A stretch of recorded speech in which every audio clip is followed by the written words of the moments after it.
하나님께서는 모세와 아론을 통해서 애굽의 바로 앞에서 지팡이가 뱀으로 변하는 이적을 베풀게 하십니다. 이 이적은 앞으로 벌어질 출애굽 사건의 성격과 내용을 압축해서 미리 보여줍니다. 본문을 살펴보면서 하나님이 어떤 분이신지, 그리고 우리를 위해서 지금도 무엇을 하시는지 발견함으로써 은혜를 나누고자 합니다. 먼저 뱀을 만드신 이유입니다. 왜 하나님께서 애굽의 마술사들도 할 수 있는 이적을 행하셨을까요? 여기 9절에 나오는 뱀이라는 말은 히브리 말로 타님입니다. 창세기 1장 21절 그리고 이사야 27장 1절에서도 같은 말이 쓰여 있는데, 다만 한글 성경은 큰 바다 생물 그리고 바다에 있는 용이라고 옮겼습니다.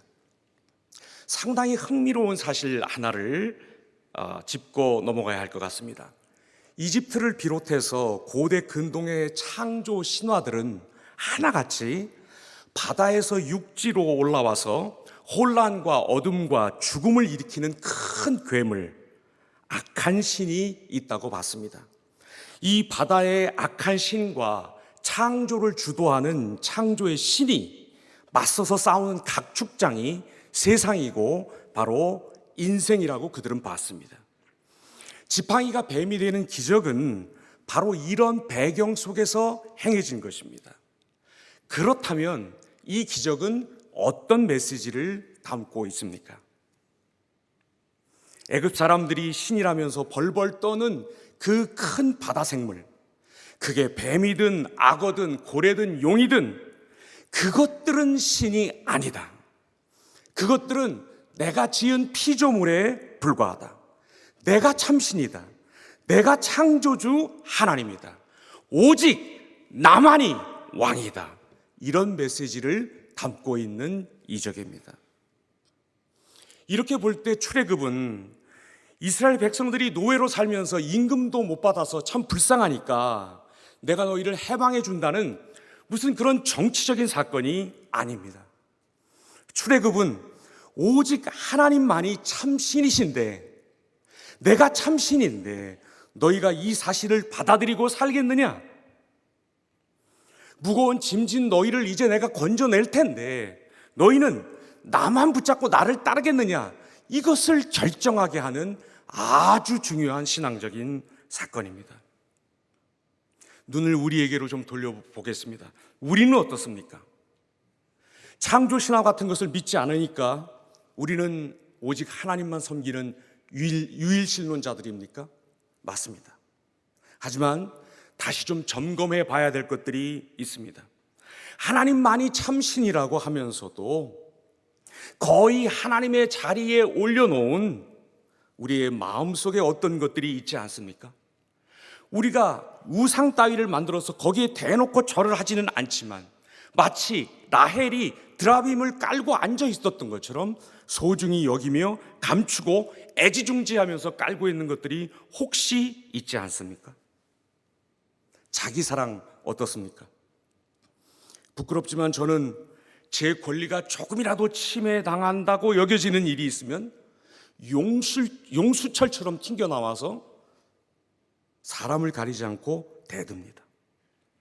더 괴로운 건 뭐냐면, 이 사실도 괴롭지만 기도하자고 그러면 그게 그렇게 어려운데 이렇게 제 권리가 침해돼서 발끈하는 거는 너무나 자연스럽게 되고 너무나 자동 모드로 이게 된다는 것이 참 괴롭습니다. 세상 사랑 어떻습니까? 주 예수보다 귀한 것은 없네. 이 찬송을 부를 때마다 기도하는 마음이 됩니다.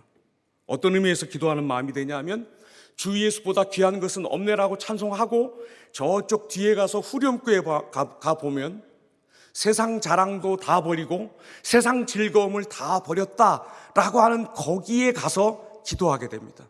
주님, 이런 일이 제게는 좀 일어나지 않기를 원합니다. 세상 즐거움도 세상 자랑도 어느 정도는 주시면 제가 주님이 가장 귀한 분이라고, 주님보다 귀한 것은 없다고 그렇게 고백하겠습니다. 이런 마음이 될 때가 많이 있습니다. 도빗의 이 자리에서 다시 한번 결단하고 싶습니다. 나쁜 것이 아니지만 비록 좋은 것이라고 해도 내 마음에서 하나님의 자리를 은근슬쩍 차지하고 있는 그것들조차 이 시간에 직시하고 치워버리게 하여 주옵소서. 하나님이 정말 왕이시라고 한다면, 창조주시라고 한다면 하나님을 하나님답게 바르게 섬기는 충성스러운 자가 되게 하여 주옵소서 하는 기도를 하게 됩니다. 두 번째, 뱀을 만드신 방법입니다. 모세는 지팡이만 쥐어주면 뭐를 그렇게 자꾸 내려치는 사람이었는데, 지팡이로 땅을 좀 이렇게 내려치라든지 아니면 이 지팡이를 창처럼 바로에게 쏘아내라든지 그러지 않고 왜 던지라고 하셨을까요? 이 던지라는 말은 출애굽기 1장 22절에서 바로의 명령을 받고 애굽 사람들이 히브리 사내 아기들을 나일강에 던졌다 할 때, 던지라 할 때 고 던진다는 말하고 똑같은 말입니다. 그러니까 지금 아론의 지팡이는 히브리 사내 아기들이 나일강에 던져진 것을 상기시키는 형태로 던져지고 있는 것입니다. 무엇을 전하고 있는 행위입니까? 애굽 사람들아, 너희가 히브리 사내 아이들을 수장시켰지?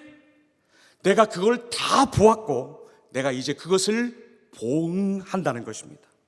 하나님께서 자기 백성들이 흘린 눈물을 다 보셨고 그들이 겪은 아픔을 다 알고 이제 갚아주시기 위해서 일어나신다는 것을 말하고 있습니다. 하나님은 유일한 신이시고 창조주이십니다. 위대하신 분이십니다. 동시에 참 친절하고 성실하게 세밀하게 우리를 이끌어 나가시는 우리의 하나님이 되십니다. 우리가 세상 살아가면서 가장 절박하게 느껴지는 문제, 절박한 문제 두 가지가 있다면 무엇일까요? 하나는 나는 무엇을 먹고 살까? 앞으로 어떻게 살까? 하는 문제일 것이고, 두 번째, 나는 어떻게 해야 인정받는 사람이 될 수 있을까? 사람들의 인정을 어떻게 받을 수 있을까? 이 문제가 가장 절박한 문제일 거라고 생각합니다. 하나님께서 우리를 어떻게 먹이실까요? 하나님은 광야의 만나와 같은 신비한 일용할 양식을 통해서 우리를 분명히 기필코 먹여 살리십니다. 우리가 호의호식 못할 수는 있습니다. 하지만 시편 37편 25절에 나오는 것처럼 의인의 자식이 문전걸식을 하는 것을 보지 못했다라고 노래한 이 시인의 고백이 응하는 방법으로, 바로 그런 모습으로 하나님은 우리를 먹여 살려주실 것입니다. 지금까지 하나님께서 그렇게 하신 것을 보면 앞으로도 그렇게 하실 것이라고 우리는 확신할 수 있습니다. 하나님은 어떻게 우리가 사람들의 인정을 받으면서 살 수 있도록 하실까요? 오른손을 까딱만 해도 언론에 오르내리는 사람이 있는데, 만약에 오른손이 한 것을 왼손이 모르는 사람이 있다면 그 사람은 정말 미미하고 보잘것없는 존재일 것입니다. 그러나 하나님은 오른손이 한 일을 왼손이 모를 정도로 미미한 존재일지라도, 바로 우리가 그런 사람들이라고 할지라도 하나님은 은밀한 중에 보시고 은밀한 중에 계시는 하나님으로서 우리를 은밀하게 인정해 주실 것입니다. 우리는 남들이 나를 안 알아주면 어쩌나, 그 피곤하고 짜증나는 인정 추구에서 벗어난 사람들입니다. 남에게 나를 보여야 하니 내 내면보다도 내 겉을 꾸며야 하고, 그리고 허세를 떨어야 하는 이런 데서 벗어난 사람들이라는 것입니다. 안 알아주면, 평소에는 점잖다가도 안 알아주면 무섭게 돌변해서 공격하는 이런 삶에서 우리는 벗어난 사람들입니다. 하도 작아서 숨어 있는 듯 있어도 주님이 우리를 아십니다. 우리가 흘렸던 눈물 한 방울 한 방울을 다 헤아리시는 분이십니다.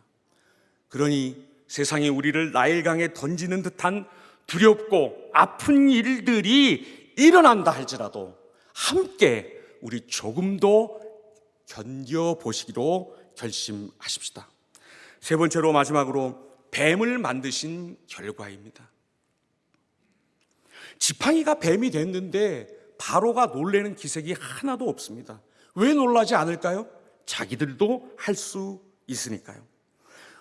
바로의 마술자들 역시 지팡이를 던져서 뱀을 만듭니다.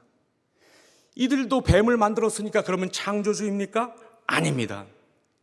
지금도 이집트 남부 쪽에 가면 코브라 머리를 눌러서 잠시 기절시키는데 그 기절한 코브라가 빳빳한 막대기처럼 됩니다.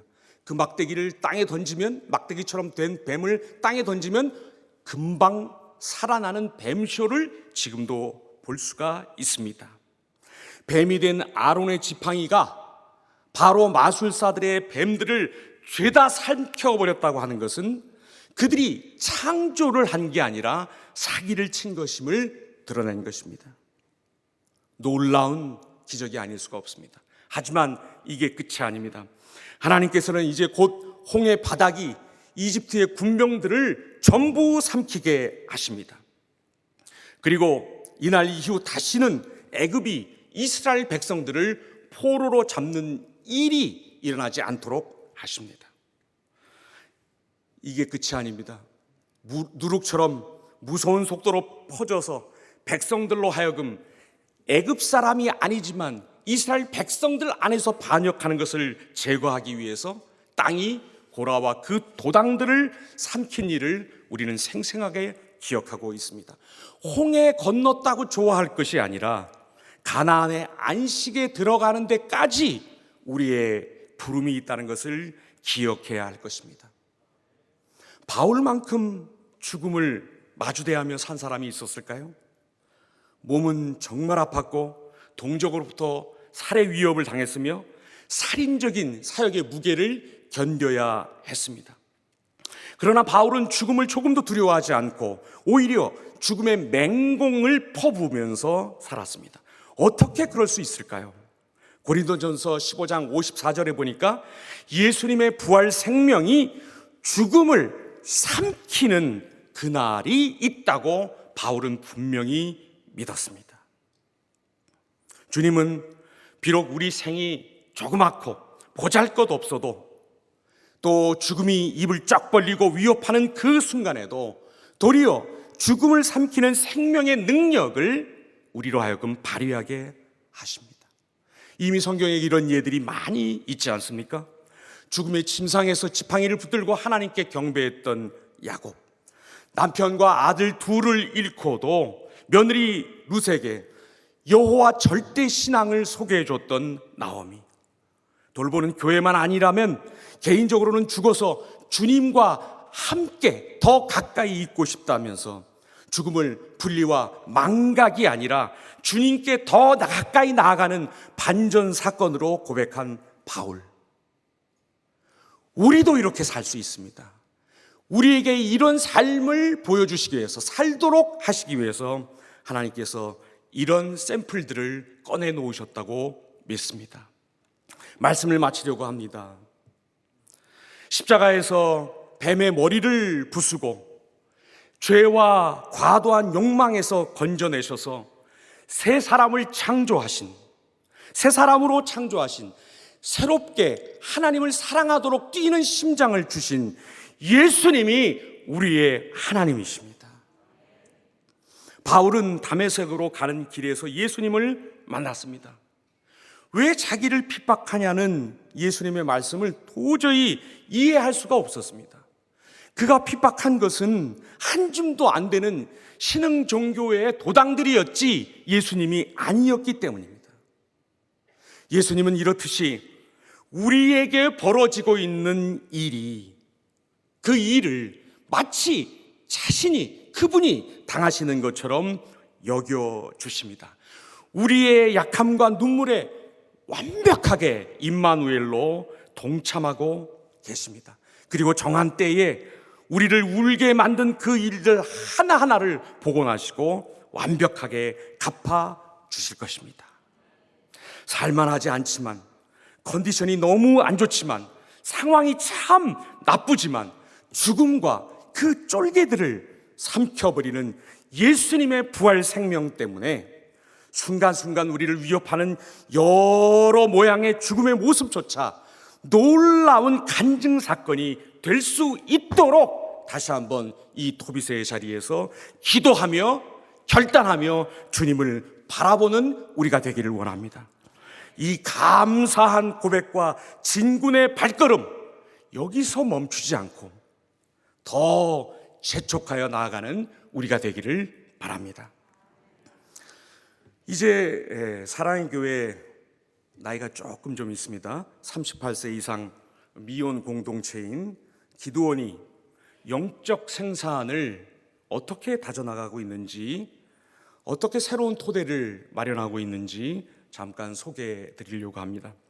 저희가 하고 있는 일들은 뉴스레터에 나와 있기 때문에 참고하시면 되고, 이 영적 생산은 생각이 바뀌지 않으면 절대로 일어나지 않습니다.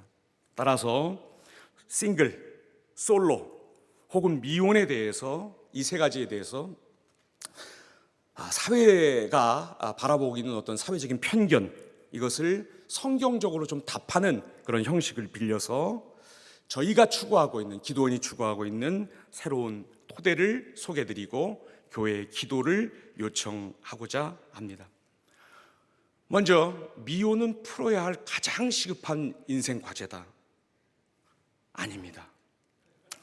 하나님께서는 기혼이든 미혼이든 모든 성도들에게 그리스도처럼 되라는 유일하고 궁극적인 목적지, 데스티네이션을 주셨습니다. 우리는 이 목적지에 단번에 가지 않고 여러 정거장, 스테이션을 거치면서 갑니다. 지금은 독신이라고 하는 행선지를 지나고 있지만 하나님이 허락하시면 다음 정거장 내려서 혼인이라고 하는 기차를 갈아타고 이 종착역을 향해서 갈 수도 있습니다. 조금 죄송한 말씀입니다만 그냥 계속 타고 미혼의 결차를 타고 종착역으로 갈 수도 있을지도 모릅니다. 많은 분들이 싫어하시는 것 같은데 그럴 수도 있다는 것입니다. 한 가지 분명한 것은 주님은 이 종착역에서 우리를 맞아주실 텐데 그때 우리가 기혼자였냐 미혼자였냐로 우리를 맞지 않으실 것입니다. 오로지 예수님으로 말미암아 산 삶의 흔적이 있는가, 예수님을 닮으려고 한 삶의 흔적이 있는가, 이것으로 우리를 종착역에서 맞이하실 것입니다. 미혼은 풀어야 할 인생의 가장 큰 문제가 아니라 예수님으로 말미암아 살고 예수님처럼 사는 것, 이것이 가장 시급한 문제임을 붙들어야겠습니다. 두 번째, 결혼하려면 많이 만나봐야 된다. 아니다. 아담이 독처한 것이 좋지 않았다고 하는 성경 말씀을 오해하는 경향이 있습니다. 아담이 혼자 있어서 외로워서 하나님이 하와를 만들어 주셨다.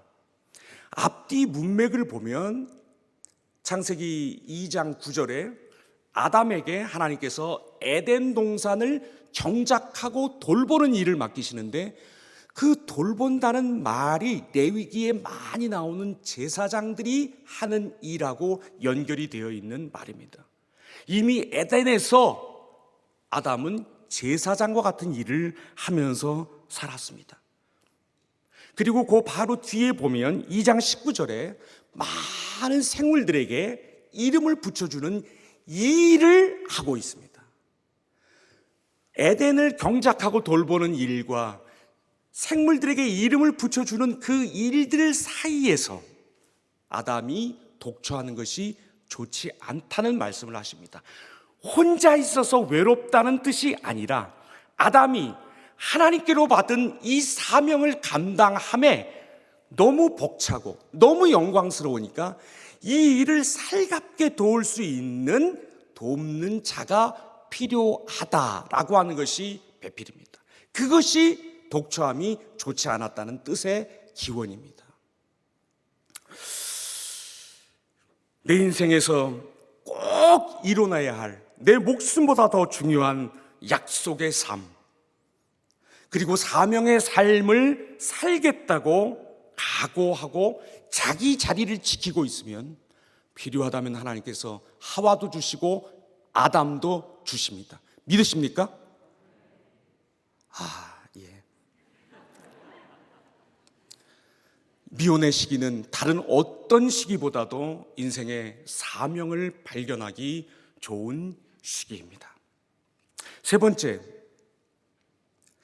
나이 더 들어서도 혼자면 너무 힘들다. 그럴 수도 있고 또 그렇지 않을 수도 있습니다. 나이 들면 세상에서는 재산과 가족이 필요하다고 말합니다. 하지만 아무리 재산이 많아도 이미 깊이 병든 몸을 어쩔 수가 없습니다. 기혼자들도 나이 많이 들면 가족들이 몇 안 남습니다. 오히려 인생의 중후반전에 절실하게 필요한 두 가지가 있습니다. 하나는 자기 인생이 예수님 때문에 참 좋은 삶이었다, 잘 산 삶이었다고 하는 평가고, 자기의 마지막까지를 배웅해 줄 수 있는 신앙 공동체, 그리고 그 공동체의 동지들입니다. 이 두 가지, 자기 삶에 대한 높은 평가 그리고 신앙 공동체와 동지들, 이 두 가지가 재산과 건강과 가족보다 인생 중후반에서 더 중요합니다. 미혼 공동체일수록 평생의 동반자가 되는 영가족이 되는 교회, 그리고 그 교회의 영원한 가족들, 이 가족들과 친해지는 시간이 무엇보다 중요하다고 생각합니다. 여러분, 기도원에 오시기 바랍니다. 인생의 가장 소중한 목표와 사명과 자원을 신앙 안에서 발견하는 길이, 문이 활짝 열려 있습니다. 기도원은 항상 삼겹줄의 은혜를 누리고 있습니다. 주일 1부에서 4부까지의 예배에 참석하고, 그리고 기도원에 와서 특화한 공동체에서 또 공동체 생활을 합니다. 또한 교구에서 목양 목사님들의 돌봄을 받습니다. 기도원의 문은 활짝 열려 있습니다. 오셔서 활력 있고 보람찬 신앙생활을 이어가시기를 바랍니다. 기도하겠습니다.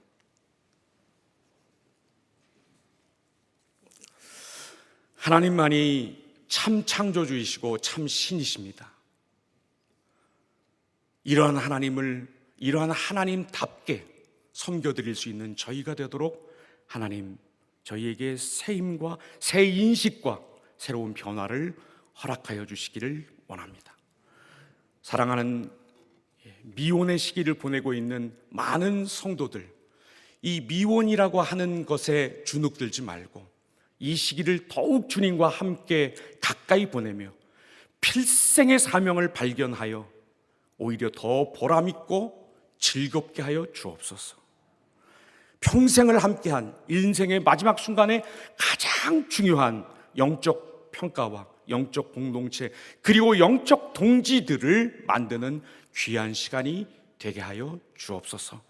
감사하며 예수님의 이름으로 기도드립니다. 아멘.